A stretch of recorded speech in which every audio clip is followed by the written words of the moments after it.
मेरे सामने एक 50 साल के व्यक्ति बैठे थे। अच्छा। और बाहर से देखें तो मतलब हर तरह से सफल थे, अच्छी नौकरी, परिवार, सब कुछ था। लेकिन जब वो बोल रहे थे तो उनके हाथ हल्के से कांप रहे थे। उन्होंने कहा, मैं जानता हूं कि मुझे क्या चाहिए और मुझे ये भी पता है कि उससे पाने के लिए करना क्या है। हाँ। फिर भी उन्होंने कहा, जब वो पल आता है मैं वही गलती कर बैठता हूं जिसे ना दोहराने का मैंने खुद से वादा किया था। ये कहानी, ये तो बहुत जानी पहचानी सी लग रही है।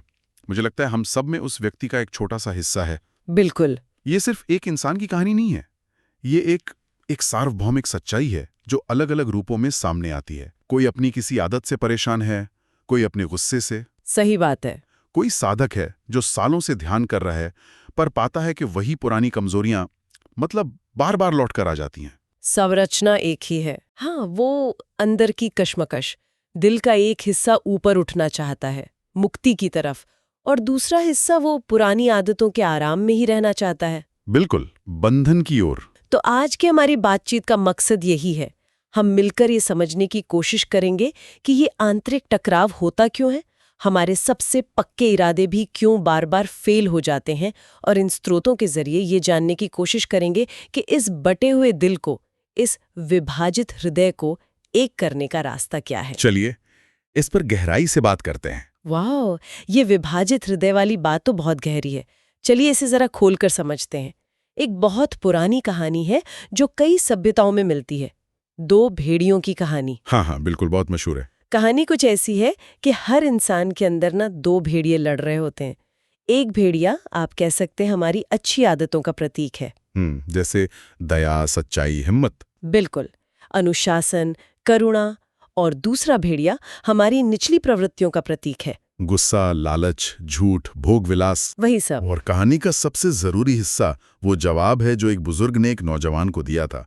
जब उस नौजवान ने पूछा, इन दोनों में से कौन सा भेड़िया जीतता है, तो बुजुर्ग ने शांति से कहा, जिसे तुम खाना खिलाते हो वही जीतता है। और यहाँ ये बात बहुत दिलचस्प हो जाती है। अगर कोई सुबह ध्यान कर रहा है तो वो तो अच्छे भेड़िए को ही खाना खिला रहा है ना? हाँ, ऊपरी तौर पर तो यही लगता है। फिर भी संघर्ष क्यों बना रहता है? क्या वो अनजाने में दूसरे भेड़िए को भी कुछ खिला रहा है? बिल्कुल सही सवाल है। यही तो इस पहेली का सार है। जो इंसान इस संघर्ष से जूझ रहा है वो असल में अनजाने में दोनों भेड़ियों को खाना खिला रहा है। अच्छा, कैसे? देखिए, सुबह के ध्यान से अच्छे भेड़िए को ताकत मिलती है, इसमें कोई शक नहीं। लेकिन फिर दिन के दौरान क्या होता है? मन ही मन किसी पुरानी बात पर गुस्सा करना, किसी चीज की कल्पना करके खुश होना, या किसी से बदला लेने के ख्यालों में खो जाना, ये सब एक तरह से उस दूसरे भेड़िए का खाना है। अच्छा, तो ये एक तरह से ऐसा हुआ जैसे कोई वजन कम करने के लिए सुबह जिम तो जा रहा है, लेकिन दिन भर छिप छिप कर मिठाई भी खा रहा है। आपने बहुत अच्छी मिसाल दी। बिल्कुल ऐसा ही है। तो समस्या ये नहीं है कि हमारे अंदर दूसरा भेड़िया है, वो तो मतलब सब में होता है। हाँ। समस्या ये है कि हमारा पोषण इतना बटा हुआ है ना कि दोनों भेड़िए ताकतवर बने रहते हैं, और इसीलिए ये लड़ाई कभी खत्म ही नहीं होती। हम किसी भी पक्ष को पूरी तरह से जीतने नहीं दे रहे। बिल्कुल। ये बात हार्टफुलनेस की सफाई की प्रक्रिया पर भी एक सवाल उठाती है। जो लोग नहीं जानते उनके लिए बता दूं कि ये एक तरह का ध्यान है जिसमें दिन भर के बने मानसिक बोझ को दिल से निकालने की कोशिश की जाती है। जी। लेकिन मैंने कई लोगों को कहते सुना है कि सालों के अभ्यास के बाद भी कुछ आदतें जस की तस बनी रहती हैं। ऐसा क्यों होता है? इसका कारण वही है जो हमने अभी भेड़ियों की कहानी में समझा। सफाई या क्लीनिंग की प्रक्रिया सिर्फ उन्हीं चीजों को निकाल सकती हैं जिन्हें हमारा दिल सच में छोड़ने के लिए तैयार है। मतलब पूरी तरह से? हाँ, अगर हमारे मन का कोई छोटा सा कोना, कोई सूक्ष्म हिस्सा किसी आदत को, किसी कमजोरी को गुप्त रूप से पसंद करता है, उसे पकड़ कर रखता है, तो उसकी गहरी जड़ सुरक्षित रह जाती है। हम सतह पर सफाई करते रहते हैं, लेकिन अंदर वो आदत उस पहचान से जुड़ी होती है जिसे हम छोड़ना नहीं चाहते। बिल्कुल। इसे बेहतर ढंग से समझने के लिए एक पुरानी कहानी है, एक व्यापारी और एक साधु की। एक व्यापारी अपनी ग्राहकों को धोखा देने की आदत से बहुत परेशान था। वो एक साधु के पास गया और बोला, महाराज, मैं जानता हूं कि धोखा देना गलत है। हर शाम मैं कसम खाता हूं कि कल से ईमानदार रहूंगा, लेकिन हर सुबह दुकान पर बैठते ही मैं फिर से झूठ बोल देता हूँ। हाँ, बिल्कुल यही। तब साधु ने उससे एक बहुत गहरा सवाल पूछा। उन्होंने कहा, जब तुम शाम को ये कसम खाते हो तब तो तुम सच में ईमानदार रहना चाहते हो, है ना? व्यापारी ने कहा, जी बिल्कुल। फिर साधु ने पूछा, और जब सुबह होती है और ग्राहक तुम्हारे सामने खड़ा होता है, क्या उस पल में भी तुम ईमानदारी ही चाहते हो? व्यापारी कुछ पल चुप रहा, फिर धीरे से बोला, नहीं महाराज, उस पल में तो मैं सौदा करना ज्यादा चाहता हूँ। और यहीं सारा राज छिपा है। ये तो बिल्कुल उस 50 साल के व्यक्ति की कहानी लगती है जिसका शाम का संकल्प सुबह टूट जाता था। हाँ, साधु ने समझाया, तो तुम्हारी शाम की कसम एक इंसान लेता है और सुबह का फैसला कोई दूसरा इंसान लेता है।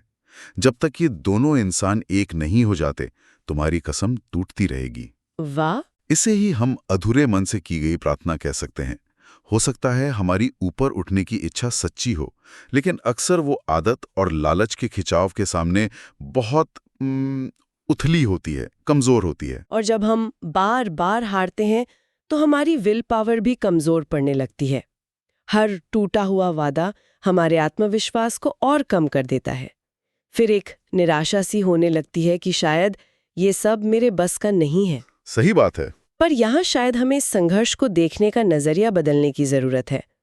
ये मुझे एक और कहानी की याद दिलाता है, कोकून और तितली की। हाँ, ये कहानी संघर्ष के असली मकसद को बहुत खूबसूरती से सामने लाती है। एक आदमी एक तितली को कोकून से बाहर आने के लिए संघर्ष करते हुए देख रहा था। तितली घंटों तक जोर लगा रही थी, लेकिन कोकून का छेद बहुत छोटा था। उस आदमी को तितली पर दया आ गई। उसने कैंची उठाई और कोकून के छेद को बड़ा कर दिया। तितली बड़ी आसानी से बाहर तो आ गई, लेकिन उसका शरीर सूजा हुआ था और उसके पंख सिकुड़े हुए थे। हाँ, वो बेचारी कभी उड़ ही नहीं पाई। उस आदमी ने अपनी दया में ये नहीं समझा कि उस छोटे से छेद से निकलने का संघर्ष ही कुदरत की योजना थी। वही जरूरी था। हाँ, उसी संघर्ष से तितली के शरीर का तरल पदार्थ उसके पंखों तक पहुंचना था, जिससे पंखों को फैलने और उड़ने की ताकत मिलती। जिसे वो आदमी क्रूरता समझ रहा था, वही तितली की उड़ान के लिए सबसे जरूरी था। लेकिन ये सुनने में थोड़ा कठोर लगता है। क्या इसका मतलब ये है कि हमें मदद नहीं मांगनी चाहिए? हम तो हमेशा यही सुनते आए हैं कि ईश्वर से प्रार्थना करो कि वो हमारी मुश्किलें दूर करे। ये सवाल बहुत जरूरी है। बात मदद ना मांगने की नहीं है, बल्कि ये समझने की है कि हम किस तरह की मदद मांग रहे हैं। अच्छा, तितली को संघर्ष से बचाने का मतलब था उसकी उड़ान छीन लेना। उसी तरह जब हम ईश्वर से कहते हैं कि मेरी ये कमजोरी हटा दो, तो हम अनजाने में कह रहे हैं कि मुझे वो ताकत मत दो जो इस कमजोरी से लड़कर ही पैदा होती है। वाह! संघर्ष ईश्वर की बेरुखी का सबूत नहीं है, बल्कि वो एक औजार है जिससे हमारी आंतरिक शक्ति बढ़ती है। शायद ईश्वर का प्रार्थना का जवाब ना देना ही अपने आप में एक गहरा जवाब हो। ये तो नजरिया बदलने वाली बात है। तो इस चक्र से निकलने के लिए क्या हमें अपनी गलतियों को देखने का तरीका भी बदलना होगा? मुझे लगता है हम अक्सर खेद या अफसोस में ही अटक जाते हैं। आपने बिल्कुल सही नस पकड़ी है। इन स्रोतों में खेद, रिग्रेट और पश्चाताप, रिपेंटेंस के बीच एक बहुत बारीक लेकिन महत्वपूर्ण फर्क बताया गया है। वो क्या है? खेद एक भावना है। ये कहता है, काश मैंने ऐसा न किया होता। ये हमें अपराध बोध और शर्मिंदगी के चक्कर में फंसा देता है। अतीत में जीना। बिल्कुल। लेकिन पश्चाताप एक फैसला है, एक अस्तित्व से जुड़ा मोड़। ये कहता है, मैं साफ साफ देख रहा हूं कि मैं क्या करता आया हूं और मैंने इसकी क्या कीमत चुकाई है। बस अब और नहीं, मुझे इस रास्ते पर नहीं चलना, मेरी मदद करें।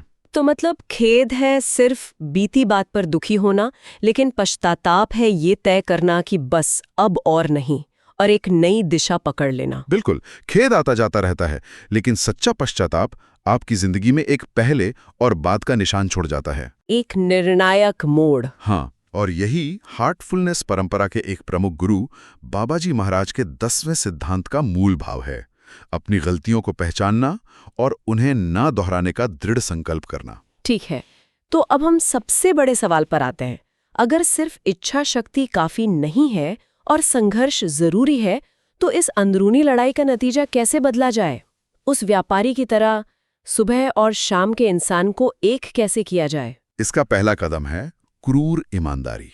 क्रूर ईमानदारी। हाँ, पूरी सच्चाई से यह मानना कि हमारी ऊपर उठने की इच्छा असल में कितनी मजबूत है और हमारी पुरानी आदतों का खिंचाव कितना ताकतवर है। अगर हम इसे 1 से 10 के स्केल पर नापें, अच्छा, तो हो सकता है कई लोगों के लिए बदलाव की इच्छा 5 या 6 पर हो, जबकि आदत का खिंचाव 8 या 9 पर। सच कहूं तो ये जानना तो बड़ा निराशाजनक लगता है। ये मानना कि मेरी बुरी आदत की ताकत मेरी अच्छी इच्छा से ज्यादा है। पहली नजर में ये निराशाजनक लग सकता है, लेकिन ये असल में पहला रणनीतिक कदम है। कैसे? ये जानने के बाद आप ऐसे वादे करना बंद कर देंगे जिन्हें आप निभा ही नहीं सकते। जब आपको पता है कि सामने वाली टीम आपसे ज्यादा मजबूत है, तो आप सीधे लड़ने की बजाय अपनी टीम को मजबूत करने पर ध्यान देते हैं, है ना? हाँ, सही बात है। यहां भी यही करना है। हमें अपनी इच्छा, अपनी एस्पिरेशन को पोषित करना है, उसे मजबूत बनाना है। और ये सिर्फ विल पावर से नहीं होता, ये सही माहौल और सही संगति से होता है। तो इसे पोषित करने के, यानी अच्छे भेड़िए को ज्यादा ताकतवर बनाने के व्यावहारिक तरीके क्या हैं? स्रोत में कुछ बहुत साफ तरीके बताए गए हैं। पहला और सबसे जरूरी है नियमित ध्यान और प्राणाहुति। प्राणाहुति का मतलब है गुरु की ओर से एक तरह की आध्यात्मिक ऊर्जा का प्रवाह, जो ध्यान के दौरान साजक के हृदय में उतरता है। ये धीरे धीरे हमारी चेतना के आधार को ही बदल देता है। दूसरा है सत्संग, यानी सत्य के संग। जब हम किसी ऐसे व्यक्ति के साथ बैठते हैं जिसकी अपनी आध्यात्मिक तड़प बहुत गहरी है, तो उनकी ऊर्जा की तरंगें हमारे अंदर भी एक स्पंदन पैदा करती हैं। बिल्कुल, हमारी सोई हुई इच्छा जागने लगती है। ध्यान और सत्संग, ये तो काफी हद तक आंतरिक अभ्यास है।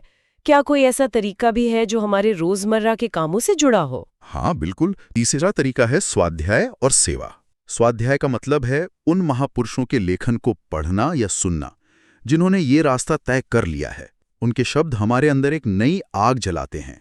और सेवा? और सेवा का मतलब है ऐसे कामों में लगना जहां हमारा ध्यान खुद से हटकर दूसरों की भलाई पर जाए। जब हम इन सब कामों में समय लगाते हैं तो हम अनजाने में अपने अंदर के अच्छे पक्ष को खाना खिला रहे होते हैं। और जब एक पक्ष मजबूत होता है तो दूसरा अपने आप कमजोर पड़ने लगता है। तो ये सीधे सीधे बुरी आदत से लड़ने की बजाय अपने अच्छे स्वभाव को इतना मजबूत बनाने की रणनीति है कि बुरा स्वभाव अप्रासंगिक हो जाए, उसकी कोई अहमियत ही न रहे। आपने एकदम सही समझा। बाबाजी महाराज ने एक बार कहा था कि अगर ईश्वर के लिए तड़प उतनी ही गहरी हो जाए जितनी दुनिया की चीजों के लिए होती है, तो मंजिल तक पहुंचने में एक पल भी नहीं लगेगा। अरे वाह! सोचिए, जब हमें कोई दुनियावी चीज चाहिए होती है तो हमारा पूरा वजूद, हमारे विचार, भावनाएं, शरीर सब एक सीध में लग जाता है। हाँ। अगर ऊपर उठने की इच्छा भी इतनी ही तीव्र हो जाए तो उसे निचली इच्छाओं से लड़ने की जरूरत ही नहीं पड़ेगी। वो तो उन्हें ऐसी अपने अंदर संभालेगी जैसे एक बड़ी नदी छोटी छोटी धाराओं को अपने में मिला लेती है। तो आज की चर्चा को अगर हम समेटें, ये विभाजित हृदय का अनुभव हम सबका है, लेकिन ये हमारी किस्मत नहीं है। हमारे इरादे इसलिए बार बार फेल होते हैं क्योंकि हम अनजाने में अपने अंदर के दोनों भेड़ियों को पालते रहते हैं। और जो संघर्ष हमें कमजोर करता हुआ लगता है, उसका असली मकसद हमें मजबूत बनाना है, ठीक उस तितली की तरह जिसे उड़ने के लिए संघर्ष की जरूरत होती है। और उस व्यक्ति के लिए, चाहे वो 50 साल का हो या 25 का, जो बार बार हार कर निराश हो चुका है, एक बहुत उम्मीद भरा संदेश है। क्या? ऐसे वादे करना बंद कर दें जिन्हें आप निभा नहीं सकते। इसके बजाय बस एक ही वादा करें जिसे निभाना मुमकिन है। लगातार कोशिश करते रहने का वादा। हर बार सफल होने का नहीं, बल्कि हर बार फिर से कोशिश करने का वादा। हाँ, ईश्वर आपकी प्रगति को इस बात से नहीं नापता है कि आप कितनी बार गिरे नहीं। वो इसे इस बात से नापता है कि आप हर बार गिरने के बाद उठे या नहीं। जो साधक 1000 बार गिरकर 1000वीं बार फिर से उठ खड़ा होता है, उसने ये साबित कर दिया है कि उसने रास्ता नहीं छोड़ा है। और ये न छोड़ने का संकल्प ही असली जीत है। यही निरंतरता एक दिन रूपांतरण ले आती है। बिल्कुल। तो अंत में ये आंतरिक संघर्ष असली है, इसमें कोई शक नहीं, लेकिन इसका नतीजा हमारी चेतना के स्वभाव में ही लिखा हुआ है। जो सच है वही आखिर में टिकेगा और जो झूठ है वो खुद ब खुद मिट जाएगा। हाँ। हमारा काम सिर्फ इतना है कि हम खुद को बार बार पूरी ईमानदारी से सच के पक्ष में खड़ा करते रहें, जब तक कि यह हमारा स्वभाव न बन जाए। और इसी स्वभाव का नाम आजादी है। और वो आजादी हमें घर बुला रही है।